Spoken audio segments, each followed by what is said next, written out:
This class we going to see about the female reproductive part gynoecium. Gynoecium represent female reproductive part of the flower. The word gynoecium represent one or more pistil of the flowers. The word pistil refers ovary, style, stigma. Pistil is derived from carpel. The stigma serves as a landing platform for pollen grain. The style is elongated slender and it connecting stigma and ovary. The basal swollen part of the pistil is ovary. Ovary encloses ovules. And that ovules present inside of the ovary cavity, otherwise known as locule. It is attached with the placenta. Gynoecium arises as a small papillate outgrowth of meristematic tissue from the growing tip of the floral primordium. It grows actively and get differentiated into ovary style stigma. Ovules, otherwise known as megasporangia, arises from the placenta. The number of ovules in the ovary may be one or many. One ovule example paddy, wheat, mango. Many ovule example papaya, watermelon and orchids. Structure of ovule. Ovule otherwise known as megasporangium. Megasporangium protected by two or one covering. So the outer covering it will be called as integument. It will be having only one covering. One integument is known as unitegment. Suppose it will be having two integuments, it will be known as bitegmic. The mature ovule consists of stalk and body. Stalk otherwise known as funiculus or funicle. So the funicle is present at the base and it is attached to the ovule to the placenta. The point of attachment of funicle to the body of the ovule is known as hilum. Hilum is the junction between ovule and funicle. An inverted ovule, the funicle is adenate to the body of the ovule. So it forms a ridge. So that ridge it will be called as raphe. The body of the ovule is made up of central mass of parenchymatous tissue called nucellus. So this nucellus is large reserve food material and it is covered and protected by integument.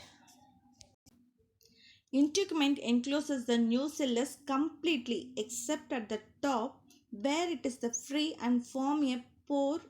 That pore is very minute, so it is called micropyle. The basal region of the body of the ovule where the nucellus, integument and funicle, these three meeting or merging, that point is called as salsa. There is a large oval sac-like structure in the nucellus towards the micropylar end called embryo sac. Embryo sac or female gametophyte develop from the functional megaspore formed within the nucellus. In some species, the inner layer of the integument may become a specialized to perform the nutritive function for the embryo sac. It is known as the endothelium or integumentary tapetum. Example, Asteraceae. There are two types of ovule based on the position of sporogenial cell. One is tenucellate ovule and gracinucellate ovule. The first one, tenucellate, tenucellate means ovules with hypodermal sporogenial cell with unilayer nucellus tissue, and it will be a very smaller nucellus. It has very smaller nucellus. Second type, gracinucellate ovule. So here the ovules with subhypodermal sporogenous cells and it will be having larger nucellus. A group of cells found at the base of the ovule between the salazar and embryo sac is called hypostase, and thick walled cells found between the micropylar and above the embryo sac is called epistase. So below means hypostase, above அப்படின்னா we can call epistase.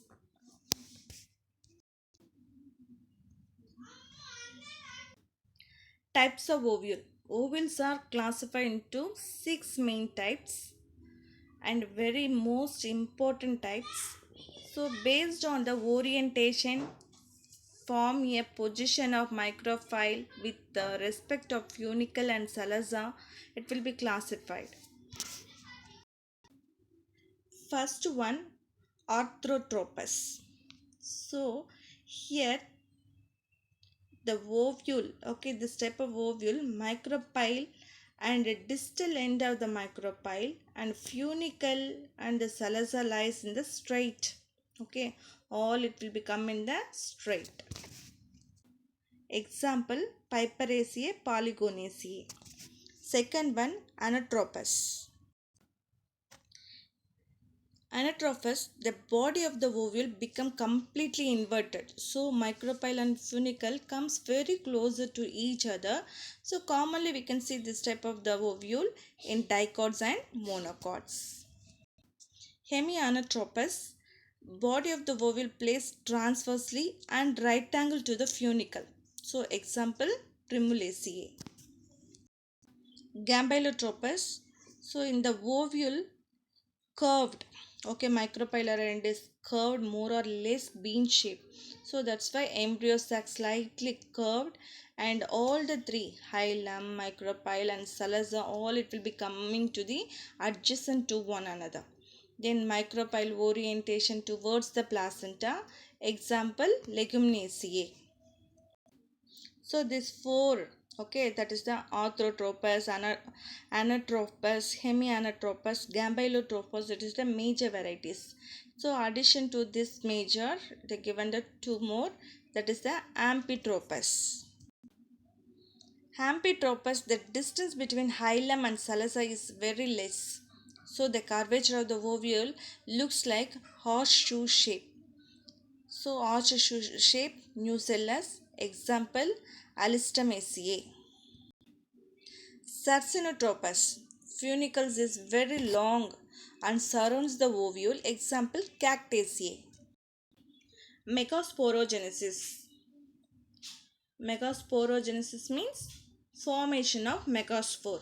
Megaspores are produced by megaspore mother cell. Ovules develops from a single hypodermal cells in the nucellus, become enlarged and function as a archosporium. In some plant, archosporial cell may directly function as a megaspore mother cell. In some plants, it may be undergo transfer division to form a outer parietal primary cell and inner primary sporogenial cell. The parietal cell may remain undivided or divided by a few periclinal or anticlinal division to embed the primary sporogenial cell deep into the nucellus. The primary sporogenial cell functions as a megaspore mother cell.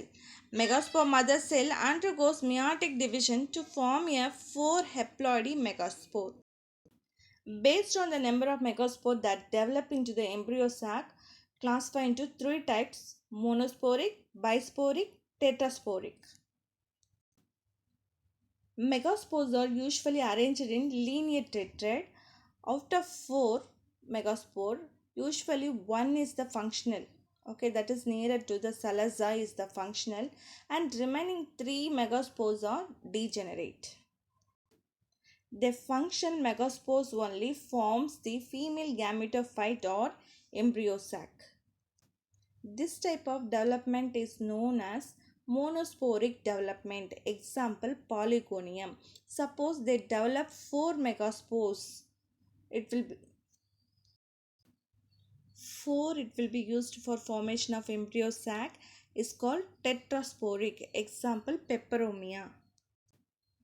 Or suppose it is involving only 2 megaspores will formation of the embryo sac is called as bisporic. Example, allium. And ovule generally having single embryo sac. So the development of monosporic embryo only we're going to see the example here, that is the Polygonium. Development of monosporic embryo sac. The functional megaspore is the first cell of the embryo sac or female gametophyte. Megaspores elongated first, so it is the axis between micropylar and Salazar axis. Then the nucleus undergoes the mitotic division. So while dividing, there is no formation of the wall, only undergoes the nuclear division. A large central vacuole now appears between the two daughter nuclei. Then vacuole expands and pushes the nuclei toward the opposite poles of the embryo sac. Both the nuclei divide twice mitotically and forms the 4 nuclei at each pole. Now we can able to see 8 nuclei present in the common cytoplasm. After the last nuclear division, the cell undergoes the elongation and it looks like a sac. After this, the embryo sac undergoes the cellular organization. 4 nuclei at the micropylar end, 3 is organized and forms the egg apparatus, and 4th one left free in the center part of the cytoplasm. This nucleus acts as a upper polar nucleus. Then 3 nuclei of the Salazar end forms the antipodal cell, and 4th one function as a lower polar nuclei. Depending on the plant, the 2 polar nuclei may remain free or may fuse to form a secondary nucleus. In the egg apparatus is made up of central egg cell and 2 synergid, one on each side of the egg cell. Synergids secrete the chemotropic substance. It is helpful for attracting the pollen tube.